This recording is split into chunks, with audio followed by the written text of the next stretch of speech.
Welcome, people. We are back at it again with another video.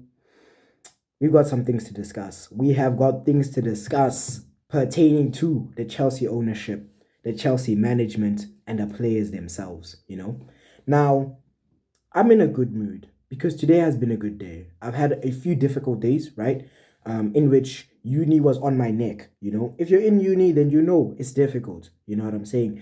And yeah, it prevented me from filming exactly when I wanted to film. But when I think about it now, it's not such a bad thing, simply because of the fact that there have been recent developments which I simply must speak about. I cannot keep quiet about them. So they're just gonna be lumped into what I was gonna speak about before. And they relate really nicely, so that's good. Now, these new developments, they made me very angry, right? And what I can say about Chelsea Football Club, I love it. I absolutely do, right? I'm emotionally invested. But that also means that when these people are messing up, it makes me angry to the point where I don't even know how I describe it in words. It makes me extremely angry. Let's just leave it at that. And they sometimes cause me stress, which makes me think to myself, like, damn, Chelsea are really, really taking weeks off of my life in future by all the stress that they're causing me. You know what I'm saying? So yeah, but anyway, without further ado, the topic for today's video is why Boehly's Billions cannot buy us trophy, bruv. Right? That's what I'm gonna be exploring the main crux of. And there are two important points which explain why his billions cannot buy us trophies, right? Now, let's get into the first point. Actually, before I get into the first point, like the video, share the video, subscribe, right? Tell a friend about the channel, right? Hit the bell notifications to be notified once I have uploaded, all them good thing there, Help me come up in the YouTube algorithm, right? More people see what's going on here at Uyana Talks Chelsea. More people subscribe, more people watch the videos, more people are liking videos, more people are commenting on the videos. Maybe Mr. Boehly sees this and he's like, this kid, he's dropping knowledge still. I should take some notes. And in this and that way that he has suggested, I can run the football club better. So do all them good thing there, to help my channel in the YouTube algorithm. And yeah, that would be very much appreciated. Now, the first point pertaining to why Boehly's Billions cannot buy its trophies is because football is not just a money game. Football is not just a money game. Football is a game that is about scoring more goals than your opponent. Put simply, at its core, football is about scoring more goals than your opponent, right? So now, what does that mean? It means you need to be able to score goals and also prevent them, right? So if you're preventing many goals from going in, you don't have to score as much to win games, which is great. That's what you want, because scoring is difficult. So you want to concede as few as possible so that the amount of goals that you need to win, it's not so much. It makes the task easier. You know what I'm saying? Now, Chelsea's big problem over the last few years has not been defense necessarily. Because at times it has been shambolic, it has been shocking, right? It has been disgraceful, right? With that said, that hasn't been the problem the majority of the time. The problem the majority of the time is that we cannot put the football into the back of the net, bro. Like, that is the thing that we struggle with the most. I can't tell you how many Chelsea games I've watched, right, over the last few years in which we control the game, right? We are killing the opposition in relation to the possession stats. We are killing them. The number of corners that we have in relation to them, all these good things. We are controlling the match. We are suffocating them, right? Quick counter, they score. They are clinical. Unlike us, we lose the game. That's what happened against Nottingham Forest. And that has happened so many times to Chelsea. So many times, bro. We play well in terms of, okay, we have the lion's share of possession, right? We're creating chances and stuff like that, but we're not putting them away. We're missing. That's a problem, right? Now, I saw a stat, I think it was last week, right? That Chelsea have created the most big chances in the Premier League this season, 11. And Chelsea have also missed the most big chances, 11, bro. That's a problem, bro. I think we're first in possession stats. I think we might be first in possession stats and shots, bro. And in addition to, so I think we're first in possession stats, right? And then shots, right? And then also the big chances created. But we're also top for missing. And that's a very, very big problem. Now, you think to yourself, okay, how can Chelsea fix this issue? How can they resolve this issue? You think, buy this player, buy that player, buy that player, buy that player. Let me tell you something about that. Let me tell you why that can't work. That's what Boehly has been trying to do, and I'll tell you why it can't work. It can't work because Chelsea has a structural problem when it comes to finishing. Chelsea have a structural problem when it comes to being clinical, right? Getting these few good chances and putting them away. We have a massive problem. We have an inability to do that. We don't have the capacity. You know what I'm saying? So Boehly can buy who he wants, but the problem is not the individual players within the team. They are not the problem. The individual players within the team, they are not the problem. The club, the men's team as a whole. I'm not sure about the academy. The women's team is doing pretty well. So I'm assuming that their finishing is top tier elite, But with the academy, I'm not too sure, right? But I know for a fact that with the men's team, it's not the individual players who are the problem. It's something that we have in the men's team, which is kind of like a curse, It's a burden, shackles around our feet that are preventing us from succeeding. The inability to score goals. That's what it is, bro. So we somehow need to correct that. This lack of clinical finishing culture needs to be corrected, right?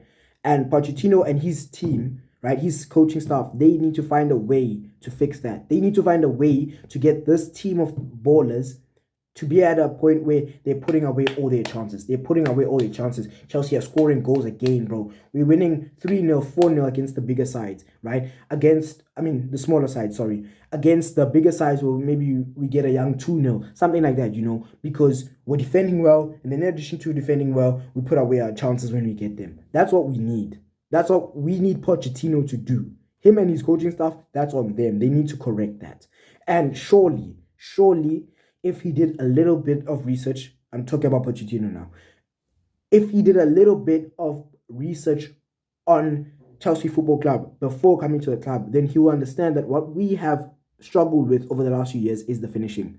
This is not something new that I'm saying. This is not something that's like really profound. No, bro. It's clear for everyone to see. So that's the first thing. That's why Boehly'S Billions can't help us. He can buy who he wants, but as long as this lack of clinical finishing culture remains, it's done, bro. It's a wrap. It's a wrap. So we need to correct this culture because it's bad for us, right? We haven't had, let's say, a main man, right, up top in the last few years who's been a clinical finisher, right? Like Didier Drogba. Didier Drogba, clinical, right? Mr. Diego Costa. I miss him. I miss him so much. He was the best, not the best striker I've ever seen, but one of my favorite. And the reason because he was one of my favorite is because he was clinical, and not only was he clinical, like he would actively work to win the ball back for his team. He would bully defenders. Sensational scenes. I love that, right? Olivier Giroud. That Frenchman. The finishing was on point. He was not the fastest player, right? He wasn't the strongest player. He didn't fight to win the ball back for the team in the same way that Diego Costa did or that Drogba did.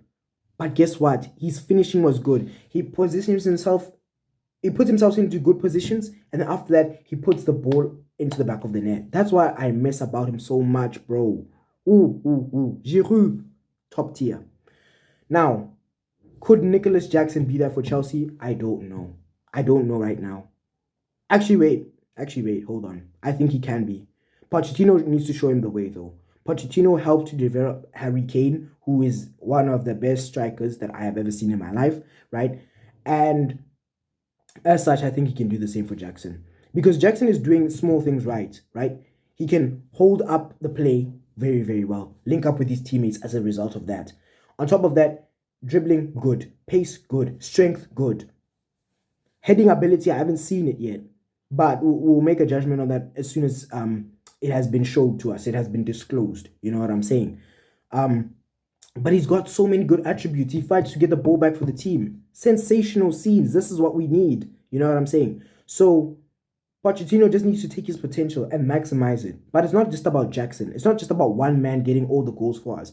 It's also about all these other players in the squad. Literally everyone else, from midfielders to from defenders, right? To midfielders, to wingers, everybody, right, needs to be able to finish clinically. We see a chance, we're able to take it. Because you could say, oh no, the defenders don't need to know how to finish clinically and all that because they defend most of the time. But you never know, bro. That could be the difference. A defender squandering a chance could be the difference between you winning a trophy and you losing it. So we need this team to be more clinical. That's number one, right? So Boehly'S Billions can't help with that. Let's fix the structural problem that we have within the football club. Now let's go on to problem number 2. Injuries. The amount of injuries Chelsea have had since the beginning of last season is sickening, fam. It is sickening. I think we have now 59 injuries. 59 injuries since the beginning of last season. That's more points than we have from last season and this season combined, if I'm not mistaken. That is terrible. Imagine it like this, right? Let's round off the number of injuries to 60 now. And let's say that we had a squad size of 30, right? I'm not exactly sure what our squad size is this season or it was last season, but let's just say the squad size is 30 players. If you have 60 injuries between the beginning of last season and now, right, which is about a year, or like let's say 13 months to be exact, right? 13 months, right? In those 13 months, you've had on average each player in the squad having 2 injuries in those 13 months. That's bad. That is very, very bad. Now, if an injury is something like, oh, he's out for a few days, okay, it's not that bad. It's okay. But then if it's gonna cost us to a point where like, oh, this player is out for weeks, like Reece James, for example, a pivotal force within the team is out for like 3 weeks. That's terrible, bro. That puts us in a very compromised position. Wesley Fofana out for weeks. Terrible. Christopher Nkunku. He was bought to help us score goals. He's out, bro. It's not good, bro. Kani Chukwuemeka, bro. He was starting to ball. He got his first goal against West Ham. He got his first Chelsea goal against West Ham, bro. You know, it was looking good. Okay, he can be doing something now. Injured, fam. It's not good, bro. Romeo Lavia hasn't started a game for Chelsea yet, bro. He's just been training. That's all. He hasn't even played a minute for Chelsea, bro. Forget about starting. He hasn't played a minute off the bench. Injured, bro. Injured in training. Could be 6 weeks out. A tear around the ankle. I think it was a ligament that's torn. Bro, with those kind of problems, how are we going to succeed, bro? Imagine a man like Reece James out, a man like Wesley Fofana out, man like Christopher Nkunku out, man like Kani Chukwuemeka out. Some of our very good players, extremely good, elite. I'm talking about Reece James now, Nkunku. I'm talking about Fofana. I would say Chukwuemeka is a good addition to the squad. I won't say like, oh, he's elite, whatever. No, give him time to develop. But those 3 names that I mentioned, right? Examples of top players who are out, you know, who could really be helping this team. Another one, Benoit Badiashile, right? Left centre back. Absolutely amazing defender. Absolutely amazing. He's out, bro. Armando Broja, young striker, right? Got a lot of energy. He's a big guy. He's a really big guy, but he moves quick. We could use that. We could really use that. I'm not going to lie. So we need to deal with this injuries issue as well, bro. This is now on the okay, the first problem, right, is on the management to solve. The second problem is on Todd Boehly to solve. Because he as an owner needs to say, okay, we've had too many injuries since the beginning of last season when I took over. How do we fix this? First of all, what's going on? Are the medical team not taking care of the players properly? The medical team, right? Is the coaching staff pushing the players too far? Is the coaching staff not pushing players enough? And then when they're in a game, they are pushed over what they can do, you know? These are the kind of questions that need to be asked. We need to have an open and honest conversation about why we have so many injuries, and we need to deal with it. Boehly, bro, don't worry about paying 100 million pounds for a teenager. Stop with that, bro.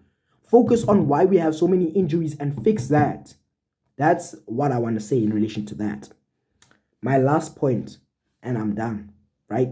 My last point, do a little bit of editing, get this out for you guys. There's load shedding, right? In less than 55 minutes. So yeah, I just want to do the editing thing quick, and then get the video out. My last point is that we need to stop forcing players out of the club when they want to be here. Who am I talking about when I say that? I'm talking about men like Lewis Hall, the talented 18-year-old who is actually he's 19 now. His birthday was on the 9th of September. Yeah, very recently, right? Top talent. Top talent, bro. He's only my age, but he's a top talent, bro. What a baller. And we decided, okay, he's going to go to Newcastle for 28.5 mil. Now, you might think, oh, that's good money for a youngster. If that youngster goes on to be average, that is incredible money for him. Absolutely incredible if he goes on to be average. If he goes on to be world class, it's a problem because then we look stupid, bro. You could have kept him, not gotten the 28.5 mil, and then benefited more by keeping him than you would have by selling him to get 28.5 mil. You know what I'm saying? I don't want another situation where we're like, nah, this guy is not good enough. De Bruyne, for example, right? Kevin De Bruyne, he's not good enough. Loan him out to Wolfsburg, sell him to Wolfsburg. Man City, he develops, right? They see that he's balling. Then after that, Man City are like, yo, we want some of that. He goes to them, right? And he blows up and he becomes one of the best players in the world. Mohamed Salah, same thing. He goes to Roma, right? He does his thing, blows up. Liverpool are like, we want some of that. He comes to Premier League and he does a madness, bro. Former Chelsea player, you know. So it's like, I don't want that to happen with Lewis Hall. And I'm worried that it could happen, you know. Unfortunately, that's done now. So we have to leave that in the past. But even now, the ownership are trying to force people out who want to be here, who want to fight for their place. Why? That's so unfair, bro. For example, I'm talking about man like Ian Matson. This guy is a baller, bro. He's a baller. Like, when I have seen the scouting reports, right, about him in terms of how he was performing on loan at a Coventry City, at a Burnley last year in the championship, right? Last season in the championship. I'm thinking, damn, bro, this guy is the truth. This guy is the truth. Now, early on, right, in terms of his Chelsea senior career, I've seen like, oh, that's some good stuff. That's some good stuff. He's cooking there, right? And I think he has potential to be really, really big for us. Really, really big. And we're trying to force him out, bro. Literally on deadline day, we had a deal agreed with Burnley for him to go on loan for a season. And then after that, the following season, they would buy him for 31.5 million pounds, bro. And when I saw that news, I was so angry, bro. Like, I was angry but sad at the same time. Sad to the point where I wanted to fall to my knees, bro. This was just before my statistics test on the 1st. Yeah, I remember. Bro, I'm just thinking, why are we trying to sell another star boy? It doesn't make sense, you know. It doesn't make sense, man. So, yeah, he's one we're trying to force out. Another one is Trevor Chalobah. Now, Trevor Chalobah could have potentially gone to Bayern Munich. Bayern wanted him on loan. Chelsea wanted to sell him for 50 million, right? And what happened was the deal just broke down because the parties couldn't agree. Okay, fine.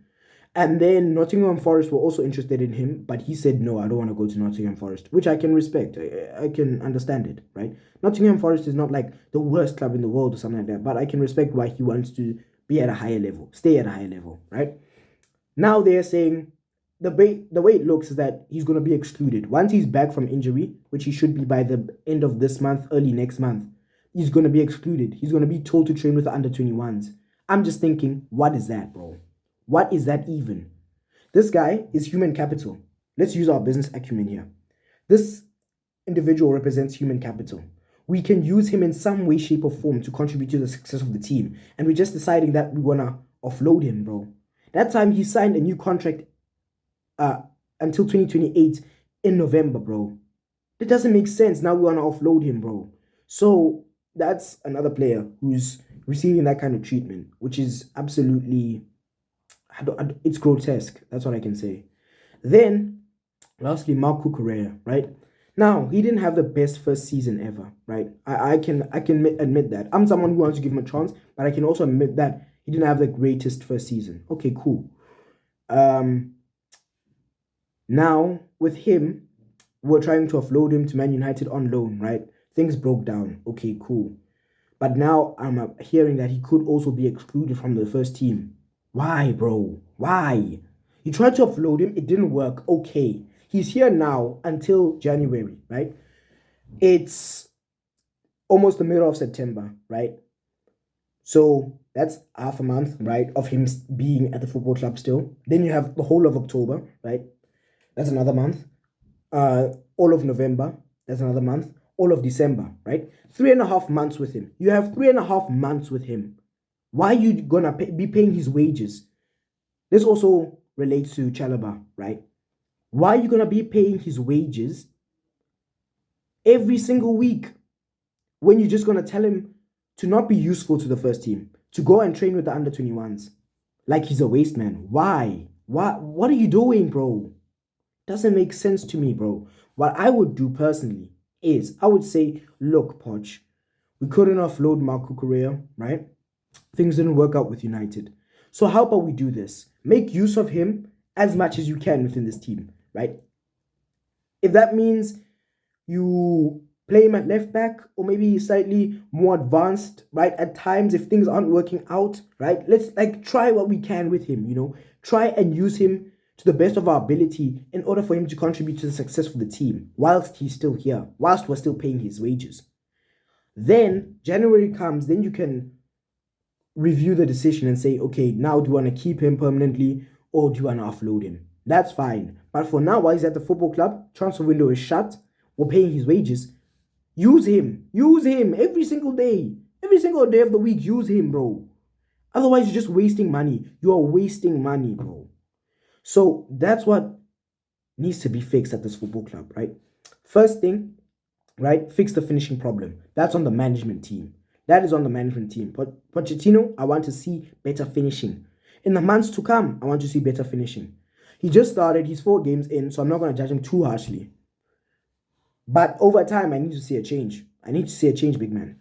Number 2, Boehly needs to investigate this injuries thing. He really, really needs to investigate it.